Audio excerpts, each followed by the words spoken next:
කොච්චර මිලාදික රූපලාවන්‍ය නිෂ්පාදන පාවිච්චි කළත් වැඩක් නෑ. ඔයා ගෙදරදී මේ පුංචි වැරදි ටික කරනවා නම් මේ වැරදි නිසා ඔයාගේ හැම ඉක්මනින් රැලි වැටෙන්න සහ අවපැහැවෙන්න පුළුවන්. අද අපි කතා කරමු ගොඩක් දෙනෙක් නොදැනුවත්වම කරන ඒ භයානක වැරදි 10 ගැන. ඇඟ පිසදාන තුවායේ අපේ ශරීරයේ ඇති මල සෛල සහ බැක්ටීරියා රැඳී තිබේ.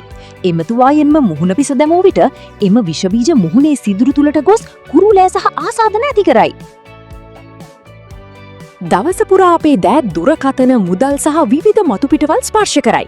එම විෂ බීජ පිරුණු දෑතින් නිතර මුහුණ ඇල්ලීම නිසා සම අසාත්මික වී කුරුලෑ ඇතිවීම වේගවත් වේ.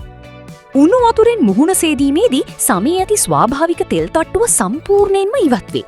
මේන් සම අධික ලෙස වියලි ඉක්මනින් රැලි වැටි වයසට ගිය පෙනුමක් ලබා දෙයි.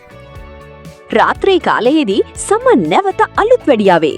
මේකප් පිටින් නිදාගත් විට සමේ සිදුරු වැසි වාතය ගලා යාම නතර වේ. මෙය සමේ පැහැපත් බව නැතිවීමට ප්‍රධාන හේතුවකි.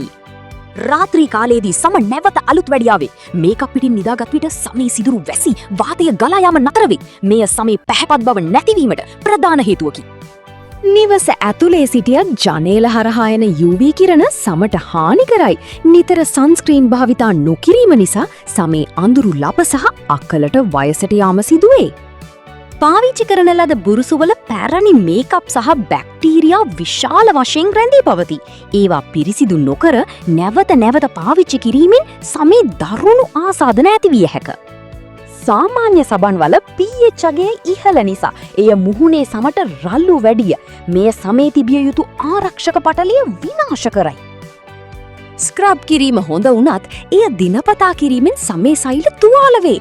සතියකට දෙවතාවකට වඩා ස්ක්‍රබ් කිරීමෙන් සම රතු වී සංවේදී වේ. කොණ්ඩේ තෙත පිටින් නිදා ගැනීම නිසා කොට්ටේ දිලීර වර්ධනය වේ. මේ හිස් හුරිය ඇතිවීමට මෙන්ම මුහුණේ සහ පිටි කුරුලෑ ඇතිවීමටත් ඍජුවම බලපයි. මේ වැරදි 10 හදාගත්තොත් මිල අධික ක්‍රීම් වර්ග නැතුවම ඔයාට පුදුම හිතන වෙනසක් දකින්න පුළුවන්. මතක තියාගන්න. නියම ලස්සන තියෙන්නේ ඔයාගේ සමට දෙන නිවැරදි ආදරය සහ සත්කාරය මතයි. මේ වගේ සත්‍ය සහ ප්‍රායෝගික තොරතුරු තවත් දැනගන්න The Home Hacks පවුලට අදම එකතු වෙන්න. subscribe. ඔයා ඊළඟට දැනගන්න කැමති මොන වගේ රහසක් ගැනද කියලා පල්ලෙහායින් කමෙන්ට් කරන්න. තවත් වීඩියෝ එකකින් හමු වෙමු. එතික් ලස්සනට ඉන්න. මේ වගේ තවත් වටිනා දේවල් දැනගන්න The Home Hacks subscribe කරන්න. පිරිසිදුව සතුටින් ඉන්න.